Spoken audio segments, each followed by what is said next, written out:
महाराष्ट्र प्रदेश काँग्रेस कमिटीच्या कार्याध्यक्षा आमदार प्रणितीताई शिंदे या मोहोळ तालुका दौऱ्यावर आहेत। जनतेची भेट घेऊन त्यांच्या समस्या जाणून घेण्यासाठी त्यांनी विविध ठिकाणी गावभेट दौरा आयोजित केला असून आज मोहोळ तालुक्यातील तरटगाव, शिंगोली, पीरटाकळी, शिरापूर, विरवडे बुद्रुक, दातपूर, परमेश्वर पिंपरी, कुरुल, शेज बाबुळगाव, कोथाळे, वडदेगाव, औडी, वरकुटे, टाकळी सिकंदर, पाटकुळ, पेनूर या गावात भेट देऊन गावकऱ्यांच्या समस्या जाणून घेतल्या।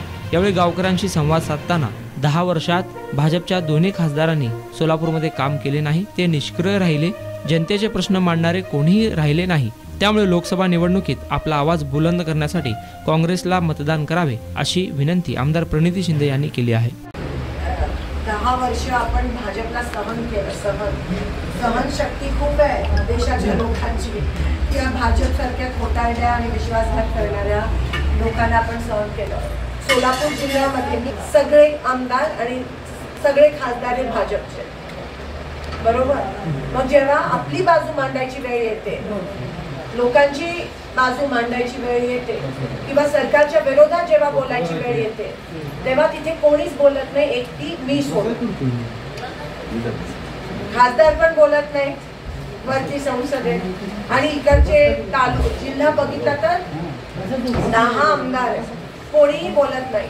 म्हणून आपल्याला आपल्या बाजूने बोलणारा माणूस आता संसदेत पाठवायचा, कारण का सगळं जर भाजप नाही असेल तर बोलणार कोण?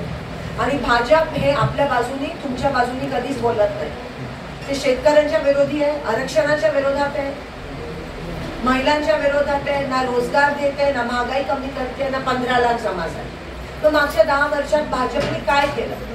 आरक्षणाच्या पण गाजर टाकतो सगळ्याचे आणि उपस्थित सर्वच परमेश्वर टाकळीचे ग्रामस्थ आणि सर्व उपस्थित महिला भगिनी, आज या ठिकाणी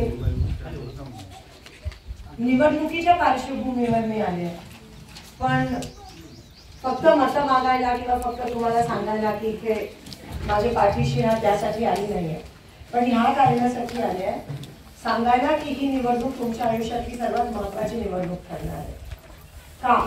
कारण मागच्या 10 वर्ष तुम्ही भाजपला सत्तेत बघितलं, तुम्ही अनेकदा भाजपला सत्तेत बघितलंय, पण ज्या पद्धतीत मोदी जे एवढा शो करून,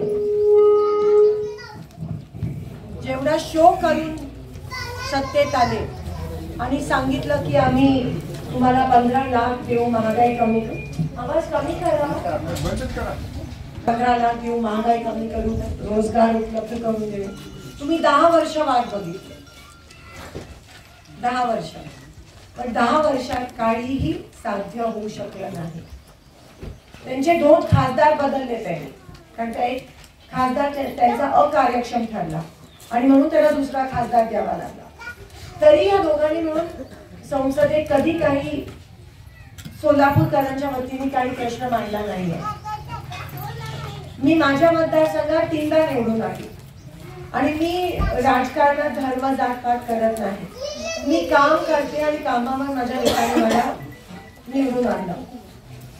आज मी तुमच्या समोर एक विश्वासाचं नातं घेऊन उभी आहे। तुम्ही शिंदे साहेबांना एवढ्यांदा लीड दिला, तुम्ही काँग्रेसवर तसं बघितलं तर प्रेम करणारी लोक आहात, पण जर तुमच्यावर अन्याय होत असेल, तुमच्या मागण्या जर तिकडे मांडल्या जात नसतील किंवा त्याची पूर्तता होत नसेल, तर मग मी बोलणारच।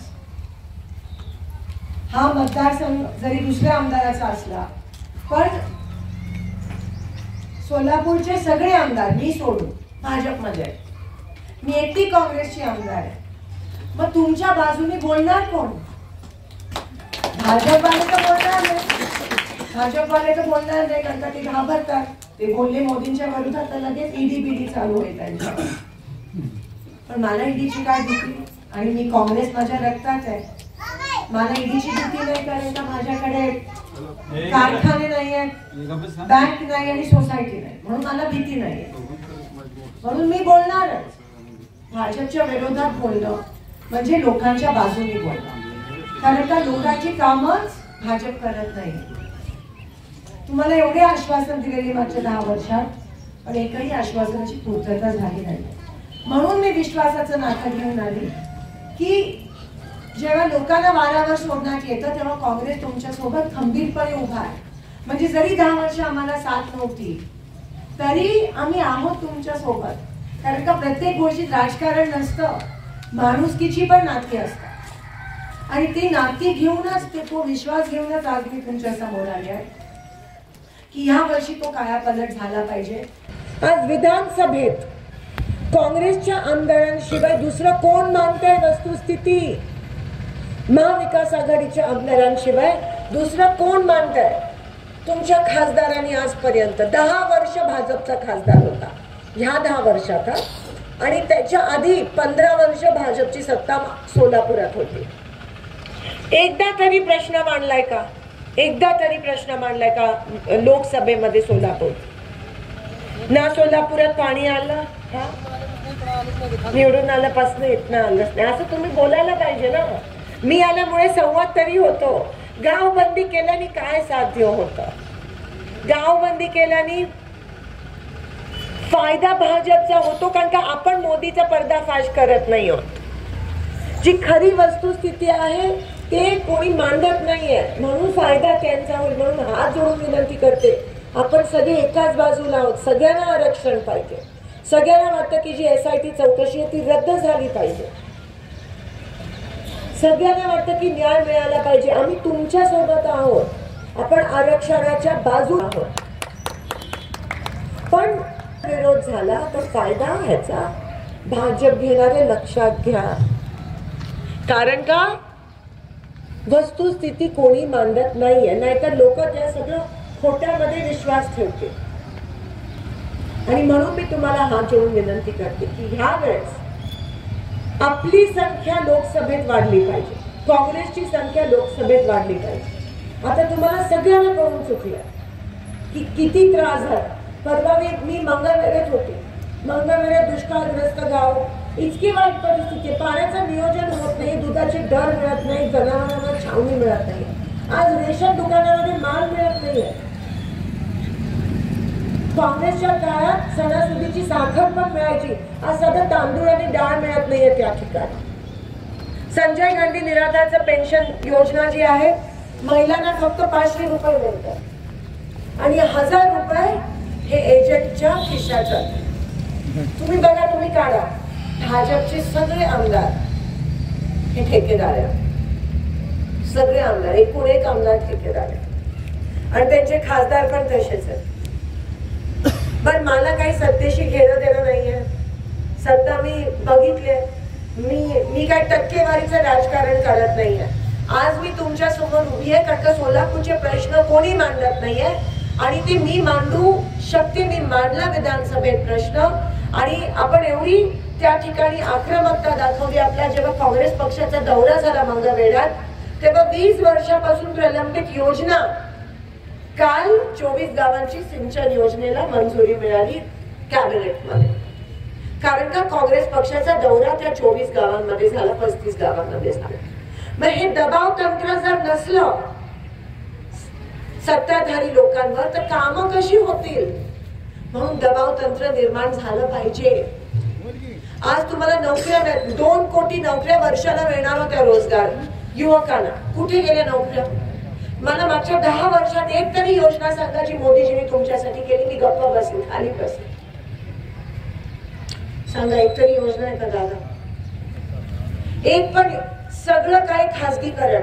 म्हणजे आता महाराष्ट्रच गुजरातला देतील चालवायला, मला असं वाटतं. आणि खासगीकरण म्हणजे 5 ठेकेदार आहेत त्यांचे. त्या लोकांना रेल्वे, सिव्हिल हॉस्पिटल, सगळं काही त्या 5 ठेकेदारांना चालवायला लागेल. त्यामुळे जेव्हा प्रायव्हेट कॉन्ट्रॅक्टर, जेव्हा खासगी ठेकेदार नोकर भरत्या करतो तेव्हा आरक्षण रद्द होतं. ती बिंदू नामावली बघितली जात नाही. हे काट कारस्थान आहे त्याचं आरक्षण रद्द करायला. आणि सर्वात जास्त कहर म्हणजे मोदीजी परवा संसदेत म्हणाले की सगळे आरक्षण रद्द झालं पाहिजे. आणि असं जर सत्ताधारीचे पंतप्रधान म्हणत असतील तर आपण त्यांचा विरोध केला पाहिजे, त्यांचा निषेध केला पाहिजे. घरबंदी केली पाहिजे एकनाथ शिंदे आणि देवेंद्र फडणवीसची. फडणवीसच त्यांना घराच्या बाहेर फिरकायला नाही द्यायला पाहिजे. जे सोबत आहे त्यांना तर फिरू दे, त्यांचं नाही. पोल खोल कोण करणार? आणि ते म्हणतात अक्की बार काहीतरी 400 पार. हे फक्त परत माइंड गेम खेळताय. फक्त दिशाभूल आहे, दुसरं काही नाहीये. वस्तुस्थिती खूप वेगळी आहे. मी कालच जळगावला होती, नंदुरबारला होती आणि बघितलं लोक एवढे चिडलेत. तुम्ही काय बोलतच नाही. बोलायला लागा. ठीक आहे, बोलायचं नसेल ना, येणारी निवडणूक मी म्हणाली निर्णयात्मक आहे. तुमच्या हातात ब्रह्मास्त्र आहे, ब्रह्मास्त्र. जर ह्या निवडणुकीला तुम्ही योग्य निर्णय नाही घेतला तर ही तुमची शेवटची निवडणूक असू शकते. कारण का मोदीजींची एवढी हुकुमशाही आहे की आता आपल्याकडून निवडणुकीचा हक्क, मतदानाचा हक्क पण हिसकावून घेतील आपल्याकडून.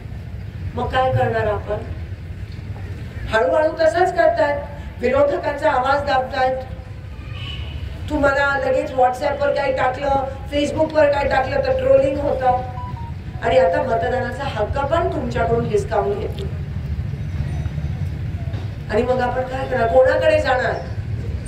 म्हणून पुन्हा एकदा ह्या देशाला काँग्रेसची गरज आहे. जेव्हा काँग्रेस होतं तेव्हा आपलं कोणी गाली तरी होतं. काँग्रेसचे सगळे तळागाळातली लोक आहेत, काम करणारी लोक होत. आमची संस्कृती ती आहे. शेतकऱ्यांचं ऐकत तरी होतं, भाव मिळत होता, त्या ठिकाणी पाणी मिळत होतं. सगळ्यांना विश्वास होता की बीजेपी काहीतरी करेल. कारण का काय म्हणाले, 15 लाख जमा होतील.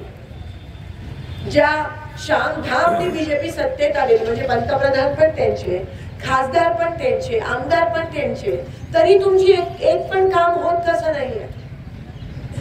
आणि मी दुसऱ्यांच्या मतदारसंघात मी पडत नाही ना, खुपसत नाही, पण आता बोलायलाच कोण नाहीये तुमच्या बाजूने. कोण बोलतंय मला सांगा. आणि म्हणून इथे आता सोलापूरला काँग्रेसचा खासदार होणं खूप गरजेचं आहे. तुम्हाला हात जोडून विनंती करते, ही निवडणूक तुमची आहे. तुमचा विजय झाला पाहिजे. तुम्हाला यश प्राप्त झालं पाहिजे. तुमच्या मागण्या ह्या पूर्ण झाल्या पाहिजे. आणि ह्याच्या विरोधात एकतर्फी, म्हणजे जसं आपण एक काळ होता की दिसला हात की मार शिक्का, दिसला हात की मार, ती काळ आणि तो वेळ परत यायला पाहिजे.